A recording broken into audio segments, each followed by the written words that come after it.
रजरानी जी, Madhuban educational books का व्यवसाय प्रमुख professor Usha Sharma ji, professor Saroj Sharma ji, professor पवन सुधीर जी, श्रीमती योगिता भाटिया जी, इस माध्यम से हमसे जुड़ने वाले गणमान्य अतिथियों, सब शिक्षकगण और सभी छात्रों, हिंदी दिवस के अवसर पर भारत के भविष्य की मेधावी नागरिकों से बात करने का सुयोग मिला है। बहुत हर्ष का अनुभव कर रहा हूँ। इस अवसर को आयोजित करने के लिए मधुबन एजुकेशनल बुक्स की सराहना करता हूँ। मित्रों, आज ही के दिन 1949 में हमारी संविधान सभा ने हिंदी को राजभाषा के रूप में स्वीकार किया था, सबको मालूम है। उसी वर्ष 26 नवंबर को संविधान सभा में अपने समापन भाषण में डॉक्टर राजेंद्र प्रसाद जी ने इसकी महत्व बताते हुए कहा था कि पूरी देश ने पहली बार अपने लिए एक राजभाषा को स्वीकार किया है। जिनकी भाषा हिंदी नहीं भी है, उन्होंने भी स्वेच्छा से राष्ट्र निर्माण के लिए उसी राजभाषा के रूप में स्वीकार किया है। साथ ही उन्होंने यह भी कहा था कि हर क्षेत्र न सिर्फ अपने भाषा का प्रयोग करने के लिए आजाद होगा, बल्कि उसे अपनी परंपरा और संस्कारों की भाषा को विकसित करने के लिए बढ़ावा भी दिया जाएगा। ये भी उन्होंने उस समय कहा है। इससे पहले 1946 में हरिजन में अपने एक लेख में महात्मा गांधी जी ने लिखा था कि क्षेत्रीय भाषाओं की नींव पर ही राष्ट्रभाषा की भव्य इमारत खड़ी होगी।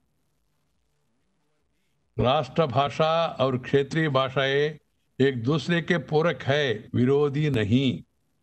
ये विषय सब लोग समझना चाहिए और जो हिंदी प्रेमी है वो लोग भी अपना भाषण में और हिंदी को प्रोत्साहन करते समय, हिंदी का मदद में बोलते समय इस विषय को भी ध्यान में रखना चाहिए।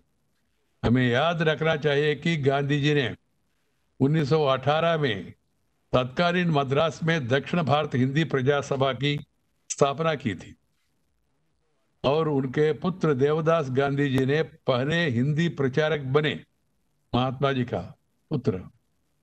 मित्रों, महात्मा जी और डॉक्टर राजेंद्र प्रसाद द्वारा सुझाया मार्ग ही हमारा भाषाई को एकता को सुदृढ़ कर सकता है। हमें अपनी भाषाई विविधता पर गर्व होना चाहिए। इसलिए हम कहते हैं विविधता में एकता, भारत का विशेषता। अलग भाषा, अलग वेश, फिर भी अपना एक देश।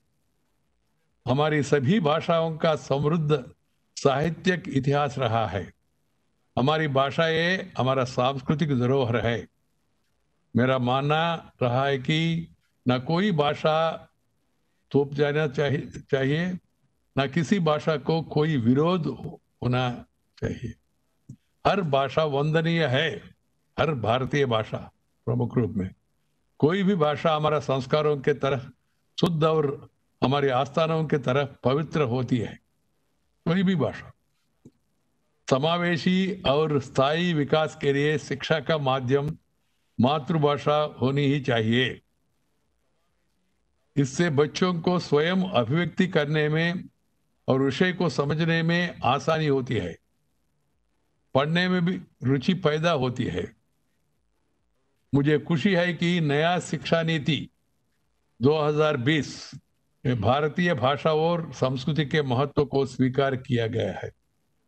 ये बहुत जरूरी है, पहले ही करना था। इसके लिए हिंदी तथा अन्य भारतीय भाषाओं में अच्छी पाठ्य पुस्तक उपलब्ध करानी होगी। इस दिशा में आप जैसे प्रकाशन संस्थाओं की महत्वपूर्ण भूमिका होगी। मैंने सदैव माना है कि सभी भारतीय भाषाओं का विकास साथ ही हो सकता है।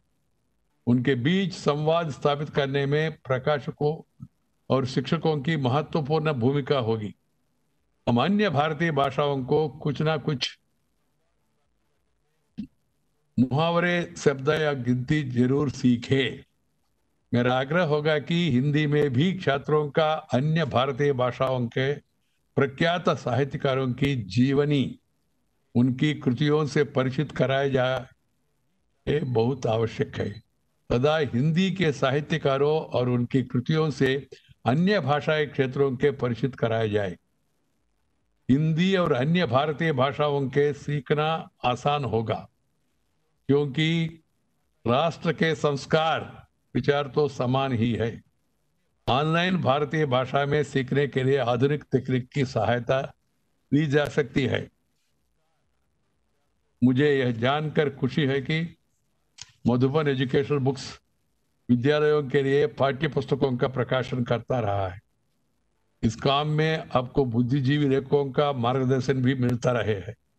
आप हिंदी दिवस के अवसर पर देश भर में हिंदी शिक्षण में योगदान देने वाले शिक्षकों और मेधावी छात्रों को सम्मानित करते हैं। शिक्षा, विशेषकर हिंदी शिक्षा के क्षेत्र में आपके प्रयास अभिनंदनीय है। मैं इस अवसर पर सम्मानित शिक्षकों, मेधावी छात्रों का उनके प्रयासों के लिए शुभकामनाएं देता हूं।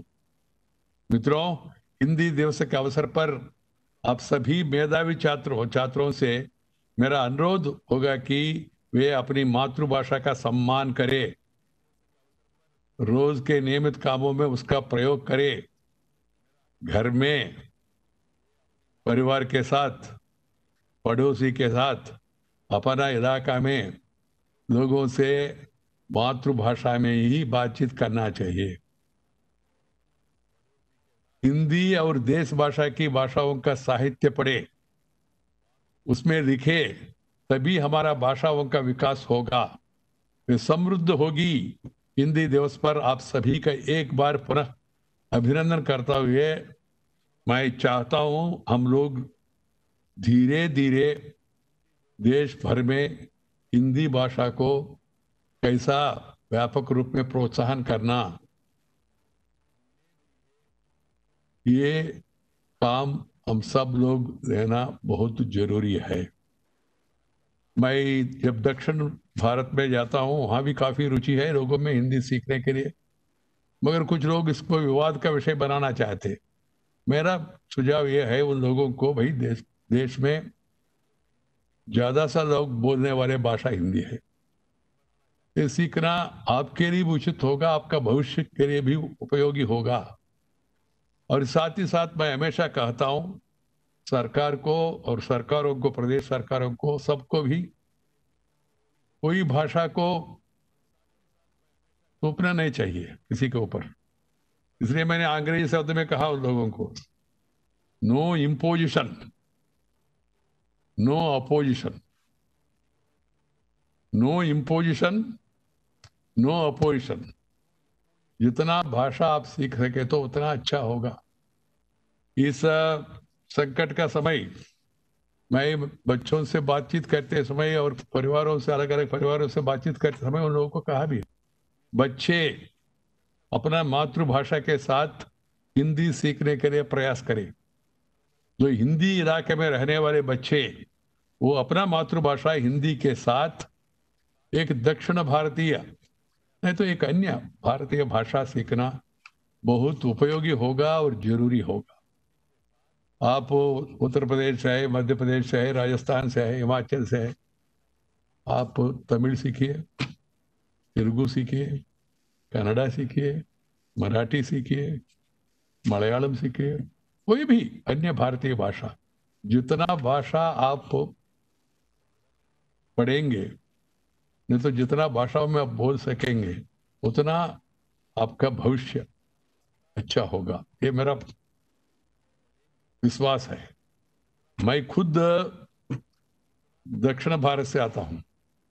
मैंने बचपन में हिंदी पढ़ा नहीं। उस समय हिंदी विरोध आंदोलन चल रहे थे हमारे इलाके में। उस समय मैं नेल्लूर, आंध्र प्रदेश नेल्लूर से हूं, चेन्नई का बगल में है, तो उसका प्रभाव हमारे ऊपर भी था। बाद में जब मैं दिल्ली आए राजनीतिक क्षेत्र में पार्टी का अखिल भारत महामंत्री बन के, तब मुझे समझ में आया हिंदी कितना उपयोगी है। हिंदी के बिना हिंदुस्तान में आगे बढ़ना संभव भी नहीं है। तो इसलिए मेरा कहना यह है कि भारतीय भाषा है हिंदी, हमारा भाषा है, उसको सीखने में, उसको प्रोत्साहन करने में किसी को कोई आपत्ति नहीं होना चाहिए। और साथ ही साथ जैसा मैंने कहा, अन्य भारतीय भाषा उसको भी साथ लेना चाहिए। मातृभाषा, मैं हमेशा कहता हूं, मातृभाषा आपका आंख है, और पराई भाषा, मुझे अंग्रेजी सीखने में भी आपत्ति नहीं है, मैं हिंदी दिवस के अवसर पर कह रहा हूं, मगर पहले अपना मातृभाषा, राष्ट्रभाषा सीखो, उसके बाद अंग्रेजी सीखो, फ्रेंच सीखो, नहीं तो रशियन भाषा सीखो, इसमें क्या आपत्ति है। तो अपनी मातृभाषा अंक जैसा है, और पराई भाषा जो बाहर का है वो चश्मा है। चश्मा उपयोग में आता है मगर आंख है तो दृष्टि नहीं है, तो चश्मा पहन के करेंगे क्या आप? रेबान पहने से भी आपका जुबान से कुछ आएगा नहीं। तो इसलिए मेरा कहना यह है देशवासियों से, विशेष रूप में युवा पीढ़ी को, कृपया आप लोग हिंदी सीखने के लिए प्रयास करिए, और हिंदी इलाका का बच्चे और अन्य भारतीय भाषा, विशेष रूप में दक्षिण भारतीय भाषा सीखे। इसके कारण से एक सद्भावना बढ़ेगा, एक प्रेम और आदर वो भी बढ़ेगा, और एक दूसरे को आदर करते हुए हम हमारा भारतीय भाषाओं को आगे ले जाना चाहिए। मैं और एक बार मधुबन विद्यालय को इस कार्यक्रम आयोजित करने के लिए मैं उनको अभिनंदन करना चाहता हूं। आज जो महानुभाव देश भर में और जो मेधावी लोग इसमें शामिल हो रहे, उन सब लोगों को भी मेरा शुभकामनाएं है। नमस्कार, जय हिंद।